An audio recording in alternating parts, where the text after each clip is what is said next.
ఉచితం ఉచితం ఉచితం. పూర్తిగా 24 కర్మ విమోచన హోమాలు ఉచితం. హిమాలయాలలోని యతీంద్రులు అవధూతలచే మహామంత్రోపదేశం పొంది వారి గురు పరంపరలో దైవజ్ఞ శ్రీ గుణబ్రహ్మ సరస్వతి గారు అధర్వణ వేద దక్షిణాచార పద్ధతి ద్వారా పూర్వం వశిష్ఠ వాల్మీకాది ఋషులు చేసిన విధంగా ప్రతి శుక్రవారం విలువ కట్టలేని అమూల్యమైన 24 హోమాలను ఏకకాలంలో ఒకే హోమగుండంలో గత 24 సంవత్సరాలుగా లోక కళ్యాణం కొరకు కర్మ విమోచన హోమక్రియను చేస్తూ నమ్మి వచ్చిన నిజమైన భక్తులకు శ్రీ జగన్మాత కృపతో మంచి చేస్తున్నారు. ఇటువంటి హోమాలలో ఉచితంగా పాల్గొని కర్మ విమోచన పొందాలనే ఆసక్తి ఉన్నవారు కనీసం 1 నెల ముందుగానే గోత్రనామాలను నమోదు చేసుకోగలరు. అడ్రస్ శ్రీ త్రిశక్తి పూజా మందిర్, తిరుపతి దగ్గర, రేణిగుంట, ఆంధ్రప్రదేశ్. ప్రపంచ వ్యాప్తంగా ఉన్న డిఎన్ఏ ఆస్ట్రాలజీ యూట్యూబ్ ఛానల్ ప్రేక్షక మహాశయులందరికీ నా హృదయపూర్వక నమస్కారములు. నేను తిరుపతి పట్టణంలోని రేణిగుంట నుండి మీ గుణబ్రహ్మ సరస్వతి. ఈ వీడియో ద్వారా ఒకరి జాతకాన్ని పరిశీలించేటప్పుడు లగ్నం నుండి 12 భావాలు అనేవి ఉంటాయి. అయితే లగ్నంలో ఒకవేళ ఏదేని ఒక గ్రహం గాని ఉంటే ఆ గ్రహము ఆ జాతకులు అమ్మాయిలు కావచ్చు లేదా అబ్బాయిలు కావచ్చు వారికి ఎలాంటి ప్రభావాలని కలిగిస్తుంది, అది కూడాను డిఎన్ఏ ఆస్ట్రాలజీ ప్రకారంగా అన్న అంశాలని మనం ఇక్కడ పరిశీలించబోతున్నాం. సర్వసాధారణంగా మనము ఇంతవరకు సాంప్రదాయ జ్యోతిష్యం ప్రకారంగా ఒక గ్రహము లగ్నంలో ఉంటే ఆ గ్రహం మాత్రమే తనకున్నటువంటి ప్రభావాన్ని స్వభావాన్ని ఆ జాతకులకు అందిస్తుంది అని నేర్చుకుని ఉంటాం, తెలుసుకుని ఉంటాం. కానీ అది ఎట్టి పరిస్థితుల్లోనూ సరైనది కాదు.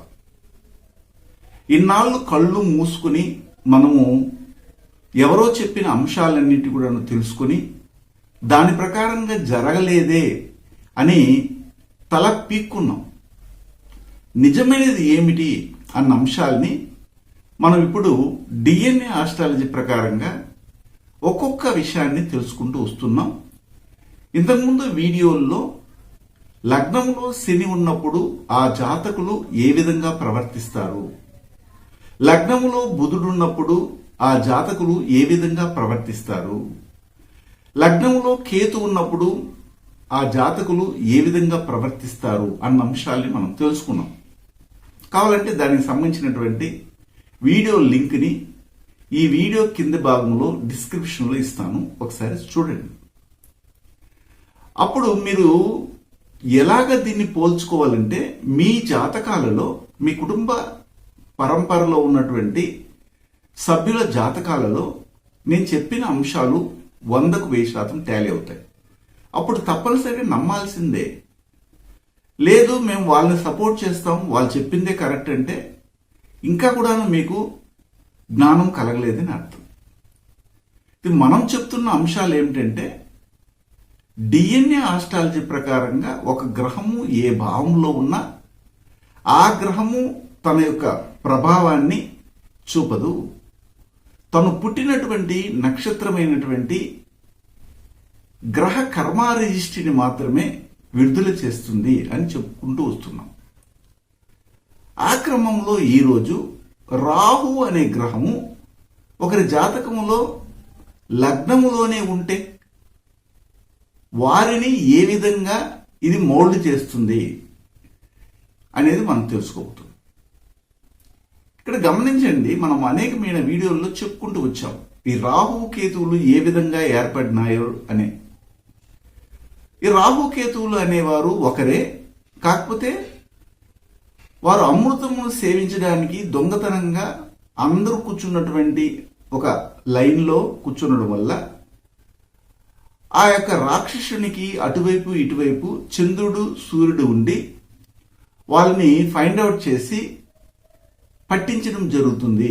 అప్పుడు విష్ణువు తనకున్నటువంటి సుదర్శనంతో ఆ రాక్షసుని యొక్క తలను నరికివేయడం జరుగుతుంది. అప్పటికే అమృతాన్ని ఆ రాక్షసుడు సేవించడం వల్ల మరణించకుండా ఉన్నప్పుడు 2 భాగాలైనటువంటి ఆ యొక్క తల మొండానికి ప్రాణాన్నిచ్చి తల భాగాన్ని రాహుగాను మొండెము భాగాన్ని కేతుగాను మార్చడం జరిగింది. కాబట్టి డిఎన్ఏ ఆస్ట్రాలజీ ప్రకారంగా మనమేం చెప్పుకుంటున్నామంటే రాహు పుట్టినటువంటి నక్షత్రము భరణి నక్షత్రము.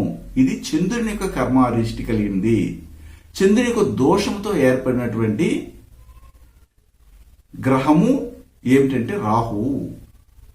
అదేవిధంగా కేతు పుట్టిన నక్షత్రము ఆశ్లేష నక్షత్రము. ఈ ఆశ్లేష అనేది సూర్యుని యొక్క దోషంతో ఏర్పడిన నక్షత్రము. అదే నక్షత్రములోనే కేతు అని పుట్టడం వల్ల కేతుకి సూర్యుని యొక్క దోషము, సూర్యుని యొక్క శాపము, సూర్యుని యొక్క కర్మారిష్టి వచ్చింది. ఎందుకు వీళ్ళిద్దరే ఇక్కడ రాహువుకి చంద్రుడు, కేతువుకి సూర్యుడి శాపాన్ని ఇవ్వడం జరుగుతుందంటే వారి ద్వారానే వీరు ఇలాగ ఏర్పడ్డారు. కాబట్టి వారి మూలంగానే వీళ్ళని ఫైండ్ అవుట్ చేయడము, ఆ ఫైండ్ అవుట్ చేసినప్పుడు వీళ్ళని నరకడం జరిగింది. కాబట్టి ఆ విధంగా డిఎన్ఏ ఆస్ట్రాలజీలో కనెక్టివిటీ మనం ఏర్పాటు చేశాం. ఇది నిజం కూడా. అయితే ఇక్కడ రాహువు గురించి మనం మాట్లాడుతున్నాం. రాహువుకి ఎప్పుడైతే తల మాత్రమే ఉంటుందో జీర్ణ వ్యవస్థ అనేది ఉండదు. కాబట్టి మన జాతకంలో ఏ భావంలో రాహు ఉన్నా ఆ భావానికి, ఆ భావ కారకత్వాలకి డిఫాల్ట్ గానే తృప్తి అనేది ఉండదు. నాకు చాలు అని చెప్పడం అనేది ఉండదు అనేది మనం చెప్తుంటాం. డిఎన్ఏ జ్యోతిష్యం నేర్చుకోవడానికి ఆసక్తి ఉన్న వారందరికీ గురువుగారి తరపున స్వాగతం. దైవజ్ఞ శ్రీ గుణబ్రహ్మ సరస్వతి గారి నుండి ఆన్లైన్ ఆడియో క్లాసుల ద్వారా అద్భుతమైన ఈ వంశపారంపర్య జ్యోతిష్యంను బేసిక్స్ నుండి అడ్వాన్స్ వరకు నేర్చుకోవాలంటే మీరు ఒక్కసారిగా ఫీజు చెల్లించేస్తే మిమ్మల్ని డిఎన్ఏ వాట్సాప్ గ్రూప్లో యాడ్ చేసినప్పటి నుండి మీ జీవితకాలం డిఎన్ఏ జ్యోతిష్యానికి సంబంధించిన క్రొత్త అప్డేట్స్ని ఆ వాట్సాప్ గ్రూప్లో నిరంతరం పొందవచ్చు. ఫీజు చెల్లించిన వెంటనే జరిగిపోయిన పాఠాలు మీ ఈమెయిల్ ఐడి ఇస్తే గూగుల్ డ్రైవ్కి మొదటే గురువుగారు పంపిస్తారు. అందులో మీకేదైనా డౌట్స్ వస్తే జూమ్ క్లాస్లో గురువుగారే స్వయంగా క్లియర్ చేస్తారు. పీడిఎఫ్ కానీ ప్రింటింగ్ మెటీరియల్ కానీ ఇవ్వబడదని గమనించగలరు. అంటే పూర్వ జన్మలో కోరికలు తీరక, ఆశలు నెరవేరక, తృప్తి పొందక ఈ జన్మలో ఏ విషయంలోనైతే పూర్వజన్మలో తృప్తి పొందలేదో ఆ విషయాన్ని తృప్తిపరచుకోవడానికి ఈ జన్మలో పుట్టినటువంటి వారే ఏ భావాన్ని అయితే వాళ్ళు తృప్తి పొందలేదో ఆ భావాన్ని రాహువు చేత ఆక్రమించబడుతుంది. ఇది మనం చెప్తున్నాం. అంటే ఇప్పుడు రాహు ఏ భావంలో ఉన్నా ఆ భావానికి తృప్తి అనేది చాలదు, అంటే తృప్తి ఉండదు. ఇంకా నాకు ఆ విషయం కావాలి కావాలి నాకు చాలదు అని అంటూనే ఉంటారు ఆ వ్యక్తులు అని చెప్తున్నాం. ఒకవేళ రాహువే లగ్నంలో ఉంటే ఆ జాతకుడే పేరాస పట్టిన వాడు అని మనం చెప్తుంటాం. ఇది జనరల్గా మనం చెప్తున్న మాటలు. కానీ నిజమైన విషయాలు ఇప్పుడు మనం లోతుల్లోకి వెళ్తున్నాం. అయితే ఇప్పుడు చూడండి, రాహువు ఏ నక్షత్రంలో పుట్టారని చెప్పామంటే, అంటే రాహు అనే గ్రహము తలభాగంగా ఉంది, దానికి జీర్ణ వ్యవస్థ లేదు. ఆ రాహువుకి ఇప్పుడు చాలా మంది చెప్తుంటారు, ఒక గ్రహము లగ్నములో ఉంటే ఆ గ్రహానికి ఏమి రంగు ఉంది, ఏమి తత్వం ఉంది, అదే విధంగానే పుట్టినటువంటి వాళ్ళు ఉంటారని చెప్పేస్తున్నారు సాంప్రదాయ జ్యోతిష్యులు. రాహువుకుంటే పెద్ద పెద్ద కళ్ళుంటాయి, తల పెద్దదిగా ఉంటుంది అని చెప్తుంటారు. కుజుడుగానే ఉంటే ఎర్రని కళ్ళు వేసుకుని ఉంటారు, బక్కి చిక్కినటువంటి వారుగా ఉంటారు అని చెప్తుంటారు. చంద్రుడుగా ఉంటే మంచి బుగ్గలు, ముఖంలో మంచి గ్లామరు, బొద్దుగా ఉంటారని చెప్తుంటారు. ఈ రంగులో ఉంటారని చెప్తుంటారు. ఇవన్నీ నిజాలా అవునా అనేది మనం పరిశీలించినట్లయితే అవి ఏమి నిజాలు కావని నిరూపణలు అయినాయి. ఉదాహరణకి చైనాలో కానీ జపాన్లో ఉన్నటువంటి వ్యక్తులను చూడండి. వారికి లగ్నంలో చంద్రుడున్నా, లగ్నంలో గురువు ఉన్నా, లగ్నంలో బుధుడున్నా వారి యొక్క కళ్ళు కానీ, వాళ్ళ ముక్కు కానీ, వాళ్ళ యొక్క చర్మ రంగు కానీ అన్నీ ఒకేలాగానే ఉంటాయి. వాళ్ళని ఐడెంటిఫై చేయడం కష్టం. ఇద్దరు కవలలు పుట్టినప్పుడు ఎలాగైతే ఉంటారో అలాగే ఉంటారు అందరూ అక్కడ. ఆఫ్రికాలో ఉన్న నీగ్రోస్ అందరూ నల్లగానే ఉంటారు. మరి వాళ్ళ లగ్నంలో గురువు పడి ఉండడా, వాళ్ళ లగ్నంలో శుక్రుడు పడి ఉండడా, వాళ్ళ లగ్నంలో చంద్రుడు పడి ఉండడా? మరి ఎందుకు అందరూ నల్లగానే ఉన్నారు? అప్పుడు వారు ఈ జ్యోతిష్యులు అక్కడ ఏమని చెప్తారు చెప్పండి. కొన్ని ప్రాంతాలలో, కొన్ని దేశాలలో ఆ యొక్క వాతావరణాన్ని బట్టి, ఆ నైసర్గిక పరిస్థితులను బట్టి వారి యొక్క రూపం అనేది, ఇప్పుడు రష్యాలో కానీ ఇలాంటి ప్లేస్లో చాలా బోల్డ్గా, చాలా హైట్గా ఉంటారు, లాంగ్ బోల్డ్ లాగా ఉంటారు. మరి అక్కడ వాళ్ళ ముఖాలన్నీ కూడా ఒకేలాగానే ఉంటాయి. అలాంటప్పుడు వాళ్ళ లగ్నములో పడినటువంటి గ్రహాన్ని బట్టి వాళ్ళ యొక్క రూపాన్ని, వారి కళ్ళుని, వాళ్ళ ముక్కుని ఏ విధంగా నిర్ణయిస్తారు అర్థం చేసుకోండి. కాబట్టి జ్యోతిషానికే కలంకం తెచ్చిపెట్టారు వీళ్ళు చెప్పినటువంటి విషయాలు చూస్తే. అవి కావు నిజాలు. ఏమిటి నిజాలు అంటే, ఒక గ్రహము మనం ఏ విధంగానైతే పుట్టామో అదే విధంగా పుట్టింది. ఆ సందర్భంలో నడుస్తున్నటువంటి నక్షత్రాన్ని బేస్ చేసుకొని మనము డిఎన్ఏ ఆస్ట్రాలజీని చెప్తున్నాం. అప్పుడు ఉదాహరణకి ఇక్కడ మనం రాహువుని తీసుకున్నాం. రాహు ఒకరికి లగ్నంలో ఉన్నప్పుడు కేతువు 180 డిగ్రీల్లో సమసప్తమ స్థానంలో ఉంటారు. ఇది తెలిసిందే. అప్పుడు రాహు లగ్నంలో ఉంటే రాహుకి ఎలాంటి తత్వాలైతే ఉంటాయో అలాంటి తత్వాలన్నీ కూడాను ఆ జాతకుడికి మరియు జాతకురాలకి ఆపాదించేసి రాహు రాక్షసుడు, రాహు చండాలుడు, రాహు అబద్ధాలు చెప్పేవాడు, రాహు మోసగాడు, రాహు గ్యాంబ్లర్, సప్త వ్యసనాలు కలిగినటువంటి వాడు అనేసి ముద్ర వేసేస్తున్నారు. కానీ మేము పరిశీలించినటువంటి వందల వేల జాతకాలని తీసుకొని చూసేటప్పుడు వారంతటి సాఫ్ట్నెస్, వారంతటి ఎమోషనల్స్ అంటే ఏమిటి, అంత ఎవరికైనా కానీ బాధను పంచకుండా వారి బాధలను వీరు తీసుకునేవారుగా ఉన్నారు. ఎదుటి వారి బాధపడుతుంటే వీరు ఏడుస్తున్నారు, ఎమోషనల్గా ఫీల్ అవుతున్నారు. ఎందుకు, ఏమిటి అని పరిశీలిస్తే చంద్రుడు పనిచేస్తున్నాడు అక్కడ. మనకు కంటికి కనబడుతున్నటువంటి రాశి చక్రంలో రాహు ఒకవేళ లగ్నములోనే ఉంటే అలాంటి వారికి ప్రపంచంలో ఎంతమందైనా ఉండని, ఇది యూనివర్సల్ ఫార్ములా. రాహు ఉన్నాడు కాబట్టి అతను నల్లగా ఉంటాడు. అప్పుడు నీగ్రోలందరికీ రాహు లగ్నంలో ఉంటాడా? యూరప్ కంట్రీస్లో ఉన్నటువంటి చాలా దేశాల్లో ఉన్నటువంటి వారు నల్లగానే ఉంటారు. అప్పుడు వారందరికీ శని లగ్నంలో ఉంటాడా? నీలంగా ఉంటారు, శని లగ్నంలో ఉంటారా? ఏంటండి ఇంత ఘోరాతి ఘోరంగా శాస్త్రాన్ని పెడదారిన పట్టిస్తున్నారు. యాక్చువల్గా జరిగేది ఏమిటంటే, రాహు ఏ భావంలో ఉన్నా, మనం మొదట లగ్నంలో తీసుకున్నాం, లగ్నంలో ఉన్నటువంటి రాహుకి మనం ఏ గుణగణాలని అందిస్తామో కనబడే వాటిని మనం చెప్పకూడదు. మనుషులు పైకి బాగానే కనబడతారు. మనలో కూడా చాలా మంది ఉంటారు, తేనె పూసిన కత్తిలాగా ఉంటారు, మంచి మంచి మాటలు చెప్తూనే ఉంటారు. కానీ లోపల వాళ్ళు చేసేవన్నీ కూడా ఘోరాతి ఘోరమైన పనులు. మరి ఇక్కడ రాహు చూడడానికి కఠినంగా కనబడినప్పటికీ అతనిలో ఉన్నటువంటి గుణగణాలని రేడియేట్ చేయగలిగే గ్రహం ఏది అంటే చంద్రుడు. ఎందుకు అంటే రాహు పుట్టినటువంటి నక్షత్రము భరణి నక్షత్రము.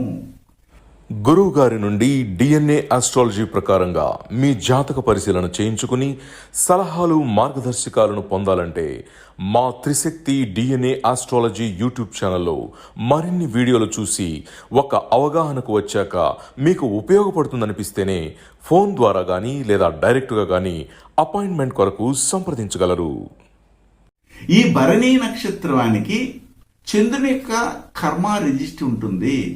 కాబట్టి రాహు ఎక్కడ ఉన్నా గాని, లగ్నంలో ఉన్నా 10, 12 భావాల్లో ఎక్కడున్నా గాని అక్కడ రాహు అనే గ్రహం కనబడినప్పటికీ ఆ భావానికి ఈ పని చెయ్యి అని తన పనిని ఒప్పజెప్పేది ఎవరంటే చంద్రుడే.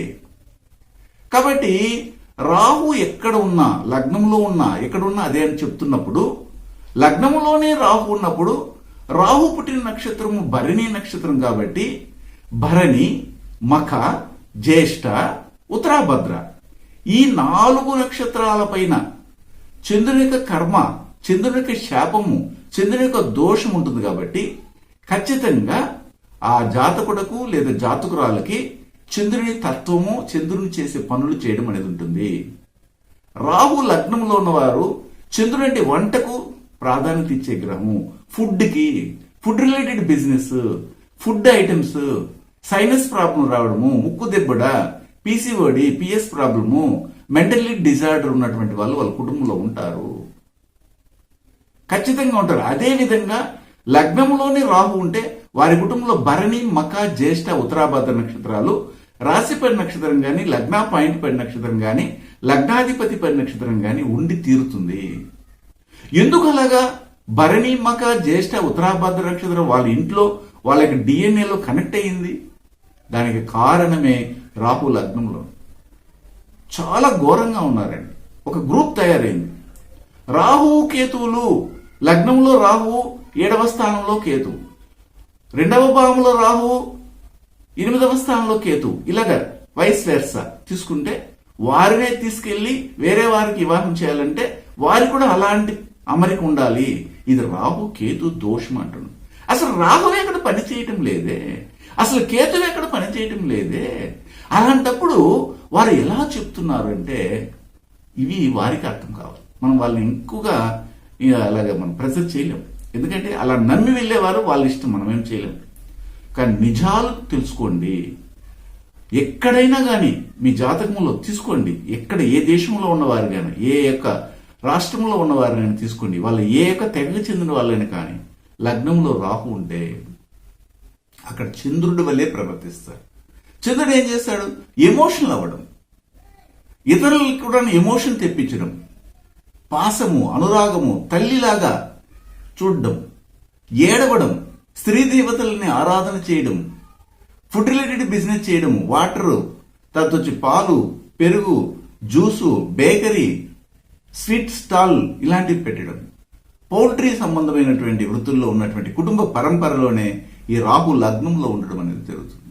ఒక hydraulic engineering, marine engineering, nutrition, ఆ తర్వాత agriculture engineering, hotel management, rice mill, rice అమ్మడము, రెస్టారెంట్, హోటల్, ప్రొవిజన్ షాపు ఇలాంటివన్నీ కూడా వాళ్ళ పరంపరలోనే కనెక్ట్ అవుతాయి. మరి ఇవి ఏమీ చెప్పకుండా రాహు లగ్నంలో ఉంటే రాహులాగానే ఉంటారంటే మరి వారి కుటుంబంలో ఎందుకు అంటే రాహు వచ్చే ఆ పనులు, రాహు చేసే పనులు ఏమిటి?